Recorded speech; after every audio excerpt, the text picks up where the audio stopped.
Hello! Today's video is going to be about connecting with your ancestors and also setting up an altar space. So anyone can do this. It doesn't matter if you don't know about your ancestors, if you're adopted or family separated or no one has the information, you can still do this. The first step I believe into connecting with your ancestors and setting up an altar is meditating and connecting with them. Put the intentions out that you want to connect with your ancestors and that you want to connect with ancestors that will highly elevate you and want to support you and lift you up. And just put the intention out there. Ask them to show you who they are. Ask them to show you things about them, to even send you information about them, and meditate and be still to connect within, and you will see what comes up. That, I think, is the biggest first step. And then from there, you can start growing your connection with your ancestors. So you can ask them what kind of things that they like, what kind of food, what kind of activities they enjoyed, and start setting up your altar.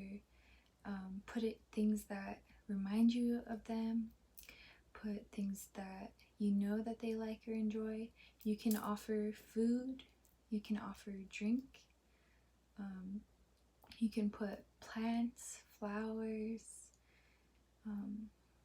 pine cones, like anything really.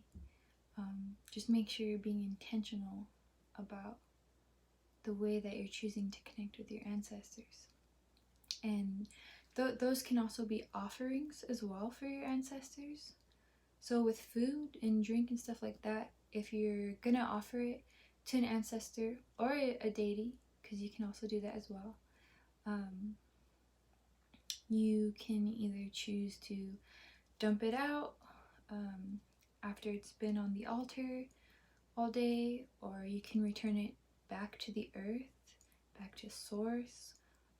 In some cases you can eat it if it's a plate of food or whatever, but just also meditate and ask your ancestors as well with what practices they're okay with, because a lot of ancestors might understand, like maybe they don't want you to waste food, so maybe they don't want you to just dump out a whole plate of food, and some will be okay with that. And so it just really depends who you're connecting with, what kind of deity or what your ancestors feel. So just make sure you're going within and meditating and communicating with them and nurturing in that space. And something really simple that I like to do on my altar is just put a glass of water, just clear glass of water, and I change it every day, and I greet and talk to my ancestors, and I'll spend some time there. And sometimes I'll just be still and listen to what comes through. Yeah, and so those are some really helpful tips that have helped me connect with my ancestors more deeply.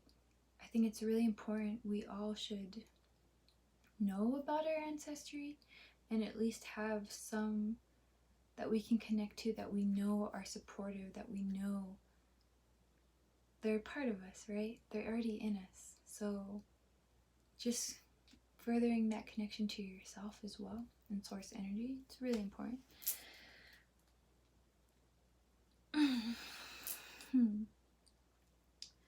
Yeah, and another thing is show gratitude.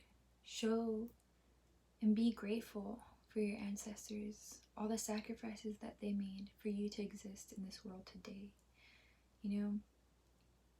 We've all been through a lot, I would say, as a human being.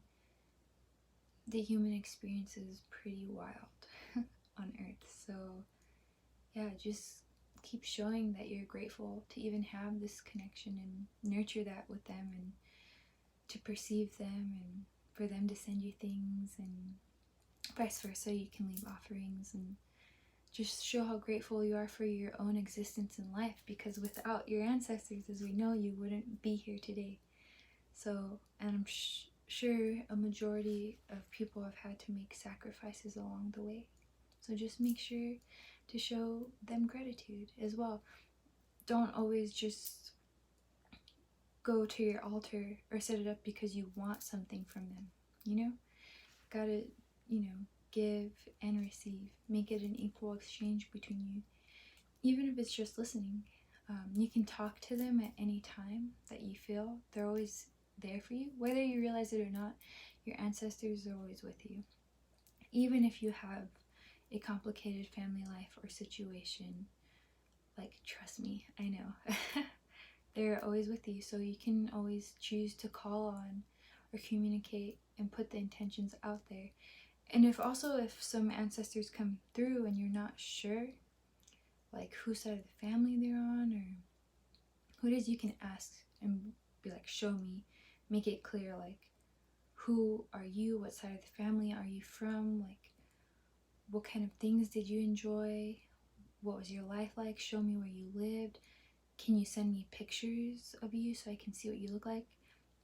And that's actually something that has worked for me before, because I'm adopted and I knew about some of my family and some of my other family I wasn't sure, but it came to a point where I wanted to know more, so I put the intention out there, and I asked the universe, I asked my ancestors, please show me, I want to see what you look like, please show me and help me connect with you better and more deeply. Please send me any information that you can that will benefit me in understanding and knowing about us. And they did. I found some pictures. I got some pictures sent to me. I found my sisters, which I didn't really know about for most of my life. And it was amazing. It was an amazing synchronicity. And it was shortly after I asked them to show me if it was for my highest good to know. And it was revealed to me in time. So just trust your spirit and trust that your ancestors love you. You know? Sure, we all probably have at least one ancestor that's just not right, or something's going on, but you don't have to invite that into your energy, so don't be scared. Don't be scared to talk and put the intentions out. And you can always say, I only allow the most highly elevated ancestors to come through for me today. I only want to connect with the most high vibrational and loving ancestors who are here to support me and lift me up on this journey. And that will come through. And trust that, and trust in your own power in doing that. Yeah, and so that's what I want to share for now, because I think a lot of people have lost a connection to their ancestry, and a lot of families have been torn apart, and there's a lot of information that is held from us it's already ours, you know. But just put the intention out there. If you're wanting to connect, if you want to go further and deepen that, it is possible. And then another thing for your altar, you can just put it on like a nightstand, a table. Some people will put it on the floor with like pillows and stuff, like anywhere that it's gonna be in a safe area where it's not gonna be disturbed. And you can put whatever you want on your altar. You can put crystals, you can put flowers, you can put, if you have any pictures of your ancestors, put those up that you want to connect with, and anything that you know that they enjoyed or that they liked, you can put that on there. Art, jewelry, like it could be anything. You can put also like a cup where you just put money in, and that's simply for your altar and your ancestors, and you just have like a coin jar or cup. That could also be an offering if you want. So yeah, there's a ton of options out there for connecting with our ancestors, and there's really no reason to be scared or for us to feel so disconnected at this time. So thank you for listening. I hope you enjoyed this video. If you did, feel free to subscribe to my channel. I'll be making more content and talking about more things like this, astrology as well, and spirituality, which are my main passions and interests. So thank you for listening, and have a wonderful day out there. Bye bye.